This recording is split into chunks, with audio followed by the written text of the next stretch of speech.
साहित्य, कला और इतिहास के लेके, एक पिछड़ा वर्ग के लेके, एक सामाजिक सशक्तिकरण के लेके हम हो, चाहे फुटबॉल से हो, चाहे मर्चवार से हो, चाहे हम कोनो भी पेशा में रह के भी अपन हम हर समय के निरंतर रूप से लगावत आवत बाटी और अपने सबके तमाम कार्यक्रम में, तमाम माध्यम से, चाहे सोशल मीडिया के माध्यम से हो, चाहे प्रत्यक्ष अप्रत्यक्ष ऐसा कार्यक्रम के माध्यम से हो, अपने सबके हमारे प्रति प्यार, दुलार और सम्मान जो प्राप्त हो आई बा, ओकरे प्रति समस्त जनता के, समस्त हम अग्रज लोगन के, मार्गदर्शक लोग के हम प्रति आभार व्यक्त करत आज के ई कार्यक्रम के भव्य सफलता के हम शुभकामना दिहल चाहत बाटी।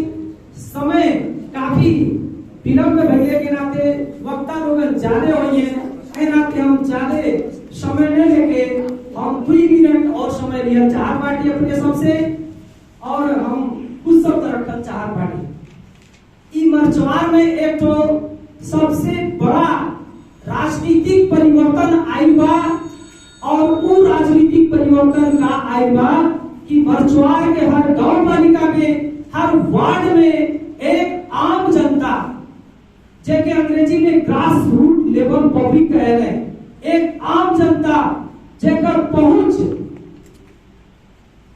मुख्य निकाय तक नहीं होला, सुविधा प्रदान करे वाला निकाय तक नहीं होला, जे हमेशा पीड़ित महसूस कराला, जेके सेवा सुविधा से वंचित करत आवल जाला, ओके आम जनता कहल जाला। तब ई 2079 साल के स्थानीयता के निर्वाचन में मर्चवार में एक जो पुनर्जागरण भइल बा, जेके पुनर्जागरण काल भी कह सकल जाला, और पुनर्जागरण के मतलब आधार का है कि आम जनता के, पीड़ित जनता के जनप्रतिनिधि लोग निर्वाचित होके आई बाटे। एकरे प्रति हम आप लोगों से आग्रह करम कि चाहे मर्चवारी गांव पालिका के लिए, चाहे समरी माई गांव पालिका के लिए, चाहे कोटही माई गांव पालिका के लिए, आज जो आम जनता के प्रतिनिधि रहले, जे जनता के वास्तविक सेवक रहल, उ जनता राजनीतिक रूप से परिवर्तन करके अपने आम जनता के प्रतिनिधि के चुन के ई गांव सभा में पठेले बा। ई गांव पालिका के वार्ड अध्यक्ष में, वार्ड सदस्य में, मेयर, उप मेयर में जीतले बा। ई बहुत सुखद समय बा, बहुत अच्छा समय बा।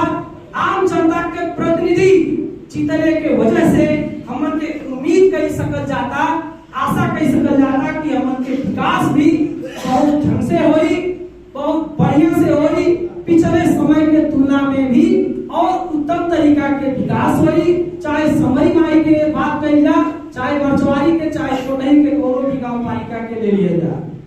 काहे से कि जब भी नेतृत्व वर्ग में एक सच्चा और अच्छा व्यक्ति, एक आम जनता के जब प्रतिनिधि चुन के जब जाला, एक शोषित और पीड़ित वर्ग के व्यक्ति जब वहां जगह पे पहुंचाला, तब मात्र आम जनता के काया पलट होला और सुविधा से वंचित लोगन के सुविधा मिलाला। हालांकि लेकर हमन के समाज में द्वंद्व के अवस्था रहा, बिना द्वंद्व से समाज के विकास भी संभव नहीं होला।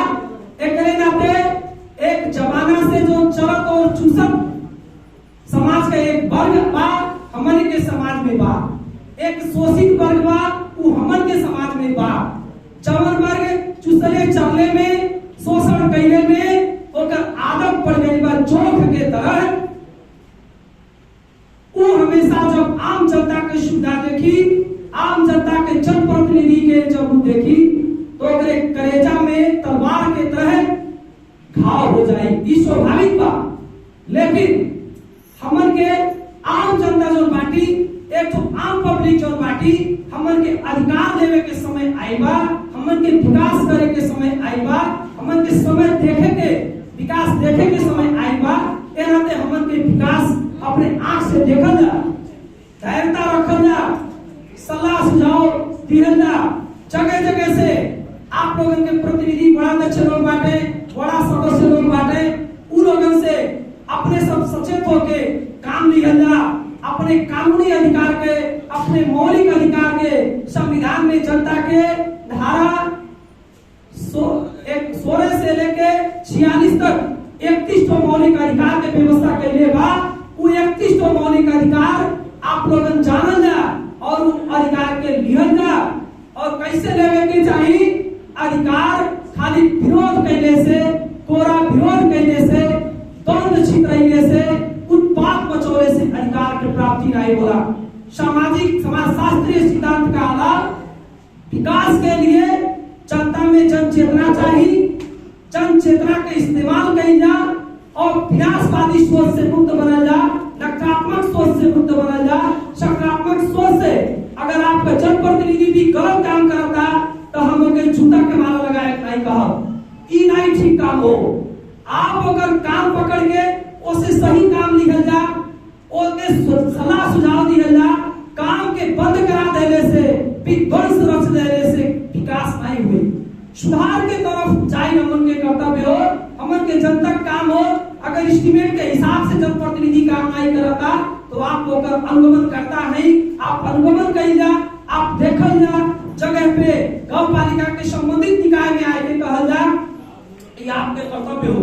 लेकिन हमन के घर के सामने गड्ढा कह दिया जाए तो भी चुप लगल रह जाए कि हमन के अपन भी कमजोरी हो।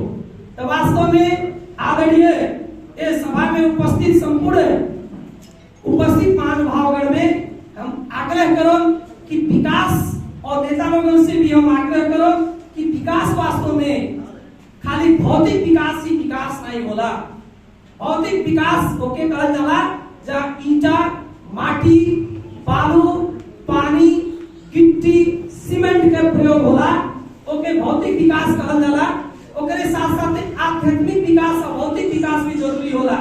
सामाजिक, सांस्कृतिक, भाषिक, साहित्य के, कला के, इतिहास के भी विकास में जरूरी बा। हमन के संविधान के 8वां अनुसूची में 22 अधिकार गांव पालिका के देहले बा। 22 अधिकार मध्ये 22वां नंबर के जो अधिकार बा वो अधिकार का हो ओके भी जानल जा। हमन के भाषा के, संस्कृति के, साहित्य के, लिपि के, कला के, परंपरा के, हमन के पहचान के संरक्षण करे के, विकास करे के, संवर्धन करे के अधिकार भी ई संविधान हमन के देहले बा। स्थानीय सरकार संचालन आइन में भी स्पष्ट रूप से उल्लेख बा। हमन के इतिहास भी नवा सृजना करे पड़ल। नवा जो हमन के एक पहचान जो हमन के मधेसी पहचान जो लुकाई रहल, आज हमन के खुशी के बात बा कि मधेसी चेहरा गांव पालिका के प्रशासक के रूप में हमन के जगह जगह पे देखा जाता। अब तो हमन के मधेसी के संघर्ष करे वाला दिन खत्म हो गई, केवल विकास और करे वाला दिन आई गई। तो ऐसे हम ज्यादा समय न लेंगे, हम इस समरीबाई गांव पालिका के रहमा जो गांव सभा आज आयोजित कइल बा 2079-80 साल के एक बजट विनियोजन के जो कार्यक्रम यहाँ एक संपन्न भइले के अवस्था में बा ओकर हम भव्य सफलता के कामना कई जाती और बहुत बहुत शुभकामना दिहल जाती कि अपने सब इतना धैर्यता के साथ में, इतना आनंद के साथ में कार्यक्रम के देखा जात बा। यहाँ प्रतिनिधि मूलक उपस्थिति भी बा और कार्यक्रम बड़ा सिस्टमेटिक ढंग से संचालन भी हो बा। तो हम संचालक महोदय के भी बहुत बहुत बधाई दिए जात बाटी। इतना सुंदर तरीका से कार्यक्रम के संचालन कइल जात बा। और एक चीज यहाँ हम बहुत बढ़िया चीज देख ली कि यहाँ एक हॉल में एक नाश्ता के व्यवस्थापन और दूसर महिला मैत्री सम्मान के जो कंसेप्ट एक लाइन गई बा वो हम गांव पालिका के अध्यक्ष जी के या पूरे गांव पालिका टीम के हम हार्दिक आभार दिया चाहते कि ज्यादातर कार्यक्रम में देखल जाला ये अगोछा महिला के भी उड़ा दिया जाला और पुरुष के भी उड़ा दिया जाला। लेकिन यहाँ महिला लोगन के एक महिला मैत्री तरीका से, लैंगिक मैत्री तरीका से भी सम्मान करे के एक तो तजुर्बा जो ले आवत है वो अपने आप में खूबसूरत बा। तो हम बहुत बहुत आभार धन्यवाद दे, सफलता के पूरे शुभकामना करो। हम आप लोगों से बीच से विदा होने बाटी और एक भोजपुरी साहित्यकार के हिसाब से हम के भोजपुरी के हिसाब से जोड़ के यहाँ बुलावल गए। लेकिन हम माफी चाहो अपने सबके बीच में हम भोजपुरी के कोनो भी साहित्य के रचना या नहीं सुनाए। कार्यक्रम के प्रकृति अनुसार बाद में आप लोगों के बीच में प्रस्तुति हुई। धन्यवाद, नमस्कार।